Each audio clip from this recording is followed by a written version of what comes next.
नमस्कार, मैं हूं अमित पालित और सुबह के 10 बज रहे हैं और आप देख रहे हैं दमदार 10। सबसे बड़ी खबर, जगदीप धनखड़ के इस्तीफे के बाद अब चुनाव आयोग ने उपराष्ट्रपति के चुनाव की तैयारी शुरू कर दी है। चुनाव आयोग ने बयान भी जारी कर दिया है और इस बीच बीजेपी के राष्ट्रीय अध्यक्ष जेपी नड्डा ने जेडीयू सांसद और केंद्रीय मंत्री रामनाथ ठाकुर से मुलाकात की है, जिसके बाद रामनाथ ठाकुर का नाम तेजी से सुर्खियों में आ गया है। अब आपको बता दें कि रामनाथ ठाकुर है कौन और उनके नाम की चर्चा आखिर क्यों की जा रही है। रामनाथ ठाकुर बिहार से हैं और जहां 3 महीने बाद विधानसभा चुनाव होने हैं। रामनाथ ठाकुर बिहार के पूर्व मुख्यमंत्री कर्पूरी ठाकुर के बेटे हैं और नीतीश कुमार के काफी करीबी माने जाते हैं। कर्पूरी ठाकुर को सामाजिक न्याय का प्रणेता बताया जाता है। अति पिछड़ा वर्ग से आते हैं और बिहार में अति पिछड़ा वर्ग की आबादी 36% है। लोकसभा चुनाव से पहले रामनाथ ठाकुर के पिता कर्पूरी ठाकुर को भारत रत्न से सम्मानित किया गया। माना जा रहा है कि रामनाथ ठाकुर को उपराष्ट्रपति बनाकर एनडीए बिहार में अति पिछड़ा वोटर्स को साध सकती है। और इस बीच चुनाव आयोग ने उपराष्ट्रपति के चुनाव की तैयारी भी शुरू कर दी है। संविधान के मुताबिक वाइस प्रेसिडेंट का पद खाली होने पर उसको भरने के लिए जल्दी से जल्द चुनाव कराना होता है। अब वाइस प्रेसिडेंट के इलेक्शन में राज्यसभा और लोकसभा के एमपीज वोट डालेंगे और क्योंकि बीच में लोकसभा चुनाव हुए हैं और राज्यसभा में भी नए मेंबर्स आए हैं, इसीलिए नई वोटर लिस्ट तैयार करनी होगी। चुनाव आयोग ने अपना बयान जारी करके बताया है कि उपराष्ट्रपति के चुनाव के लिए उसने वोटर लिस्ट बनाने का काम शुरू कर दिया है और वोटर लिस्ट तैयार होने के बाद रिटर्निंग ऑफिसर और असिस्टेंट रिटर्निंग ऑफिसर के नाम फाइनल किए जाएंगे। इसमें 1 हफ्ते का वक्त लगेगा और संभव है कि 1 हफ्ते बाद उपराष्ट्रपति के चुनाव के डेट घोषित कर दिए जाएंगे। उपराष्ट्रपति चुनाव को लेकर तेलंगाना के सीएम रेवंत रेड्डी ने बड़ा बयान दिया है। रेवंत रेड्डी ने कहा कि देश का अगला उपराष्ट्रपति तेलंगाना से होना चाहिए और इसके लिए उन्होंने बीजेपी नेता बंडारू दत्तात्रेय का नाम भी आगे बढ़ा दिया है। रेवंत रेड्डी ने बीजेपी पर तेलंगाना की अनदेखी करने का आरोप लगाया है। जो धनखड़ जी का रिजिग्नेशन अब किस लिए किया मुझे पता नहीं, वो अनफॉर्चुनेट। दूसरी बात, vice president of India Telangana को देना है, क्योंकि पिछले बार हमारा वेंकैया नायडू था, राष्ट्रपति बनाने के लिए चर्चा हुए, उनका अन्याय किए, वापस भेज दिए दिल्ली से, घर खाली करवा दे के तेलुगु भाषा बोलने वाले को आप घर वापसी कर दी। दत्तात्रेय जब केंद्र मंत्री था, उनका केंद्र मंत्री खींच लेके किशन रेड्डी को दे दिए। हमारा बंडी संजय जी अध्यक्ष था, आज ब्राह्मण रामचंद्र राव को दे दिए। तो साउथ और खासकर तेलंगाना में जितने भी ओबीसी है, सबका गल्ला काट दिए एनडीए ने। सो सौकुन माफ करने के लिए दत्तात्रेय जी को वाइस प्रेसिडेंट बनाया तो ठीक रहता है। और देश का अगला उपराष्ट्रपति कौन होगा, इस पर कुछ दिनों में सस्पेंस खत्म हो जाएगा। लेकिन धनखड़ के इस्तीफे पर अब भी सियासत चल रही है। कांग्रेस अध्यक्ष मल्लिकार्जुन खड़गे ने धनखड़ के इस्तीफे पर कहा कि दाल में कुछ काला तो जरूर है। सरकार जवाब देना चाहिए, वो क्यों रिजाइन करे, कारण क्या है, इसके पीछे क्या राज है। हमको तो ऐसा दिख रहा है कि दाल में कुछ काला है, नहीं तो उनका हेल्थ भी ठीक है और वो अच्छे हमेशा अपनी वोकैबुलरी को ठीक रखते हैं। लेकिन हुआ क्या, वो हमेशा तो आरएसएस और बीजेपी को इतना डिफेंड करते थे, शायद ही वो खुद आरएसएस और बीजेपी के लोग नहीं करते थे। इतना उनका यानी निष्ठा, लॉयल्टी उनके साथ थी।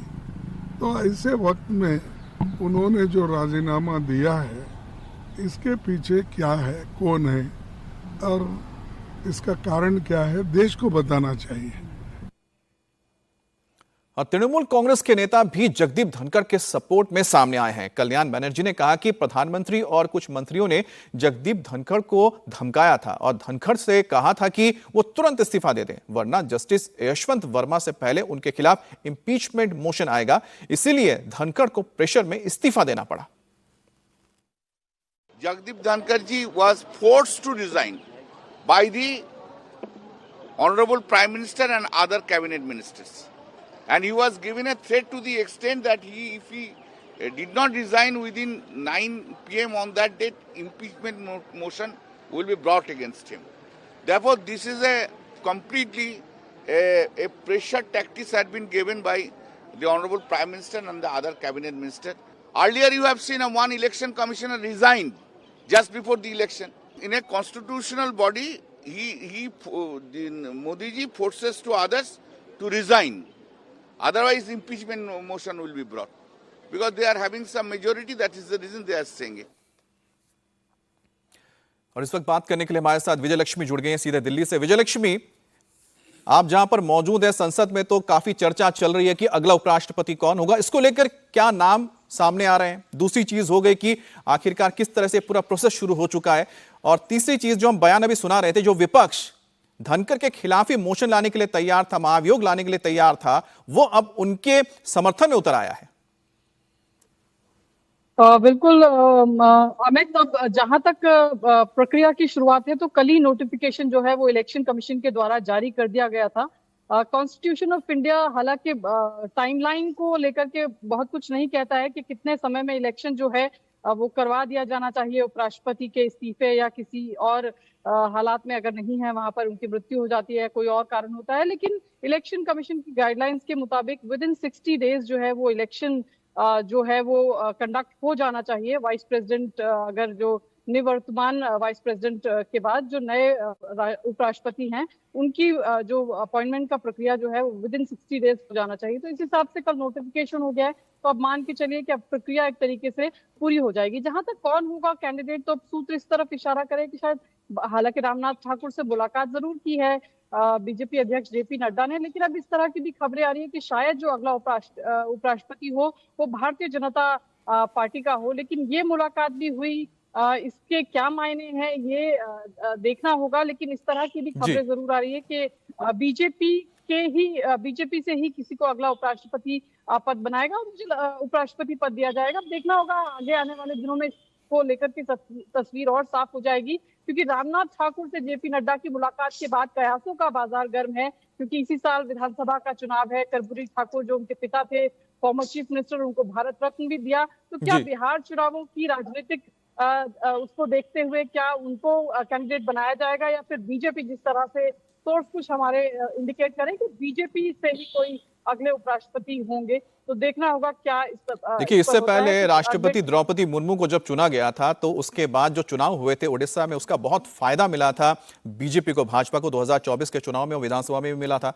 अब देखते हैं कि क्या बीजेपी इसी तरह से आगे बढ़ते हुए किसी को बिहार से उपराष्ट्रपति बना सकती है। वैसे जो आपके उपसभापति हैं वो भी बिहार से, अब एक ही राज्य से क्या 2 उपराष्ट्रपति और साथ ही उपसभापति बन सकते हैं राज्यसभा में, इस पर भी एक सवाल है। बहरहाल आगे बढ़ते हैं। संसद के मॉनसून सत्र का गुरुवार को चौथा दिन है। अब लोकसभा राज्यसभा में आज भी विपक्ष के हंगामे के आसार हैं। विपक्षी सांसदों की मांग है कि संसद में पहलगाम हमला ऑपरेशन सिंदूर के मुद्दे पर चर्चा हो और इस पर प्रधानमंत्री मोदी भी जवाब दें। आपको बता दें कि हंगामे की वजह से पिछले 3 दिनों से संसद नहीं चल पा रही है। सत्र के पहले दिन यानी कि 21 जुलाई को सिर्फ जस्टिस वर्मा के खिलाफ महाभियोग का प्रस्ताव आया और हंगामे की वजह से उस दिन की कार्यवाही स्थगित करनी पड़ी। हालांकि उसी रात को धनखड़ ने उपराष्ट्रपति के पद से इस्तीफा दे दिया। फिर अगले दिन यानी कि 22 जुलाई को धनखड़ का इस्तीफा मंजूर हो गया, लेकिन हंगामे की वजह से दोनों सदनों को स्थगित करना पड़ा। तीसरे दिन यानी कि 23 जुलाई को भी हंगामे की वजह से सदन की कार्यवाही आज तक के लिए स्थगित करनी पड़ी है। दरअसल विपक्ष ऑपरेशन सिंदूर, पहलगाम टेरर अटैक, बिहार में वोटर लिस्ट रिवीजन पर चर्चा की मांग कर रहा है। ऑपरेशन सिंदूर पर प्रधानमंत्री मोदी से जवाब की मांग को लेकर इस वक्त विपक्ष अड़ा हुआ है। इस बीच खबर यह है कि सरकार 28 और 29 जुलाई को ऑपरेशन सिंदूर पर चर्चा के लिए तैयार है।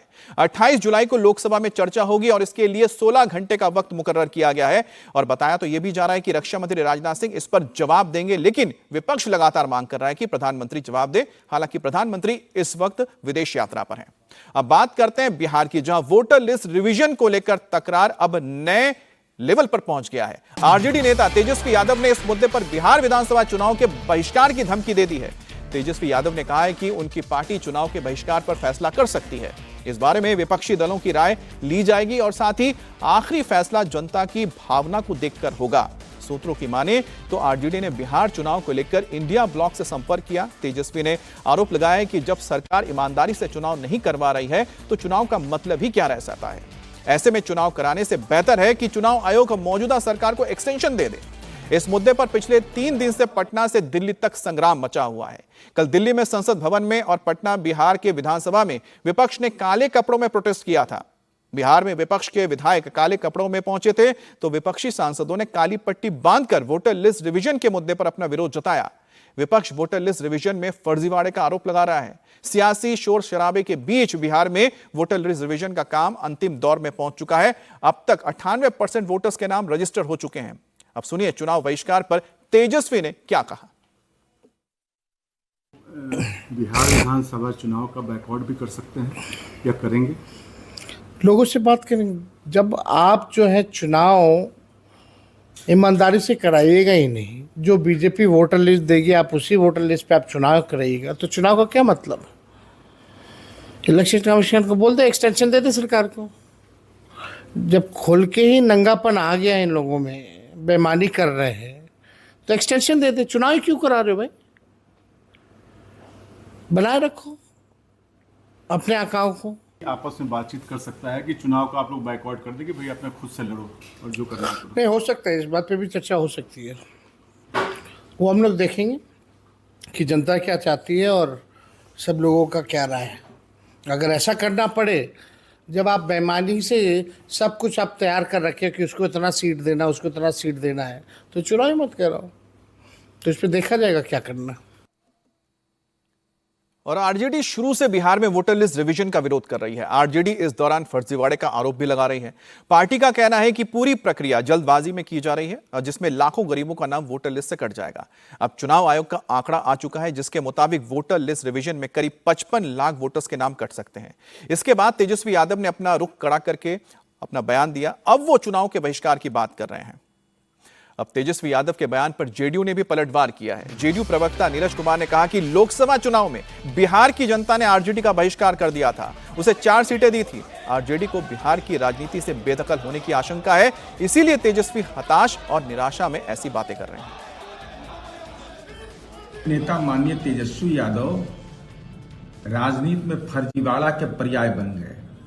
विशेष गहन मतदाता पुनरीक्षण का कार्य चुनाव आयोग कर रहा है और अनर्गल प्रचार कर रहे थे, जबकि जाति सर्वे के आंकड़े ही उनकी बातों को चुनौती दे रहे हैं। साथ ही साथ हताशा निराशा की स्थिति कि चुनाव बहिष्कार पर भी निर्णय लेंगे। अरे जनता ने तो बहिष्कार कर करके आपको लोकसभा में 4 सीट पर लॉक कर दिया, तो अब तो निश्चित रूप से जैसे पिछड़े अल्पसंख्यक का जमीन लिखवा करके उनको आपने जमीन से बेदखल कर दिया, तो आपकी पार्टी बिहार में राजनीति से बेदखल होने की आशंका के चलते आप यह कह रहे हैं कि हम इस पर विचार करेंगे। और जेडीयू की तरह बिहार बीजेपी ने भी तेजस्वी पर करारा पलटवार किया है। बिहार बीजेपी ने ट्वीट करके कहा कि तेजस्वी को बिहार चुनाव में सामने हार दिख रही है, इसीलिए वो बॉयकॉट का रास्ता तलाश रहे हैं। बीजेपी ने कहा कि तेजस्वी और राहुल को उम्मीद थी कि बिहार में वोटर लिस्ट रिवीजन का विरोध होगा, लेकिन ऐसा नहीं हुआ। बिहार की जनता इस प्रक्रिया में बढ़ चढ़कर हिस्सा ले रही है। बीजेपी ने तेजस्वी के बयान को जनमत पर सीधा हमला करार दिया है। अब बिहार में तमाम हंगामे और सियासी घमासान के बीच वोटर लिस्ट रिवीजन का काम तेजी से किया जा रहा है। बुधवार की शाम को चुनाव आयोग ने आंकड़े जारी करते हुए लेटेस्ट अपडेट भी दे दिया। एसआईआर में अब तक 98% से ज्यादा वोटर्स आ चुके हैं। अब तक 20 लाख वोटर मृत मिले हैं, जबकि 28 लाख स्थायी रूप से ट्रांसफर हो चुके हैं।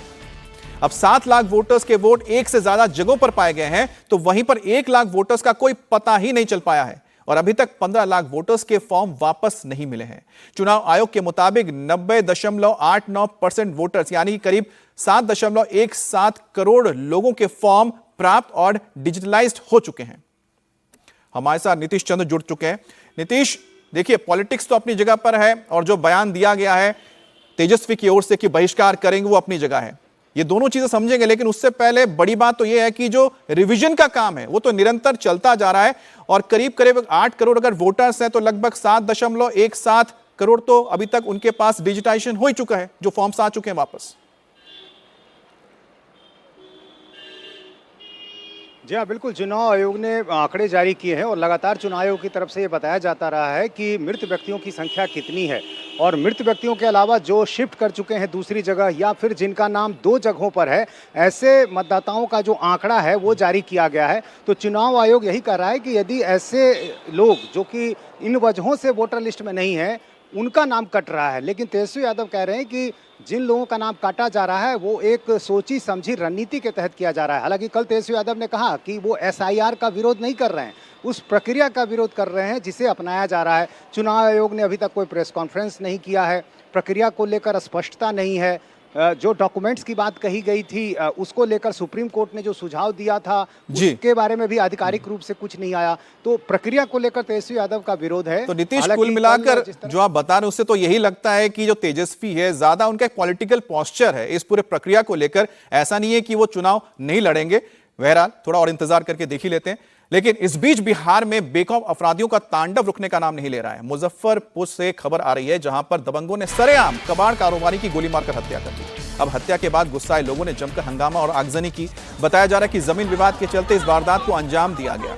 अब दबंगों ने कारोबारी को 3 गोली मारी है कारोबारी, जिससे उसकी मौके पर मौत हो गई। घटना के बाद नाराज लोगों ने भारी बवाल काटा। गुस्साई भीड़ ने सड़क जाम कर दिया। आरोपी तुफैल अहमद के घर और गाड़ी में आग लगा दी गई और भीड़ काबू को करने के लिए पुलिस को इस मामले में दखल देना पड़ा, पुलिस को उतरना पड़ा। पुलिस भी कह रही है कि हम आरोपियों की गिरफ्तारी करेंगे, इसके लिए छापेमारी चल रही है, लेकिन अब तक किसी की गिरफ्तारी नहीं हुई, जिसके चलते जो पीड़ित है वो निराश है और नाराज है। नीतीश हमारे साथ जुड़े। नीतीश, अब लगातार बिहार में इस तरह की घटनाएं सामने आ रही है, आखिर हो क्या रहा है? क्या ये चुनाव से पहले इस तरह की घटना की वजह क्या है और क्यों लॉ एंड ऑर्डर पूरी तरह से इस पर काबू नहीं पा रहा है?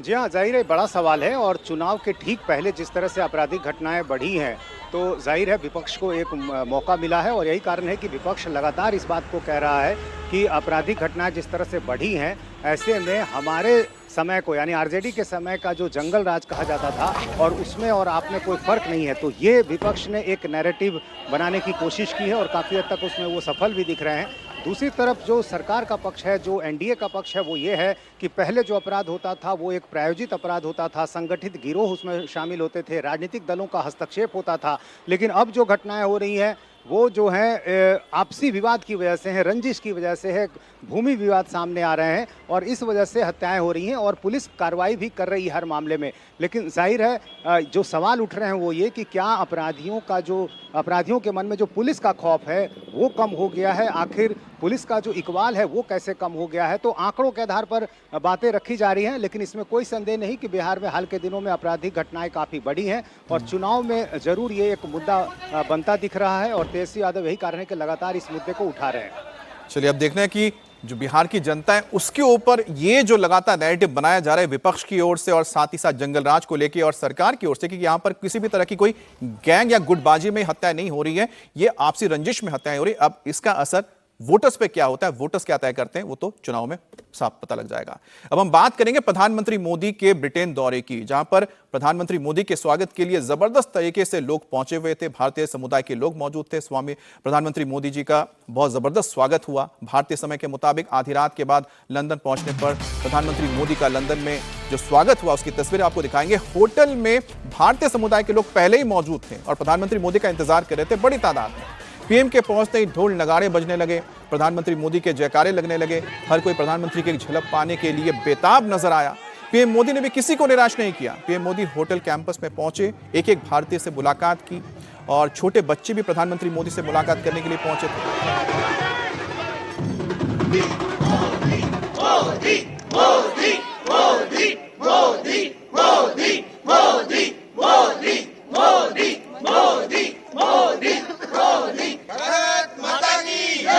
आज पीएम मोदी का लंदन में बेहद ही खास और बिजी प्रोग्राम रहने वाला है। प्रधानमंत्री मोदी पहले कियर स्टारमर के साथ मुलाकात करेंगे, द्विपक्षीय वार्ता होगी। इस दौरान दोनों देशों के बीच फ्री ट्रेड एग्रीमेंट पर हस्ताक्षर होंगे, जिसके बाद ज्वाइंट प्रेस स्टेटमेंट जारी किया जाएगा।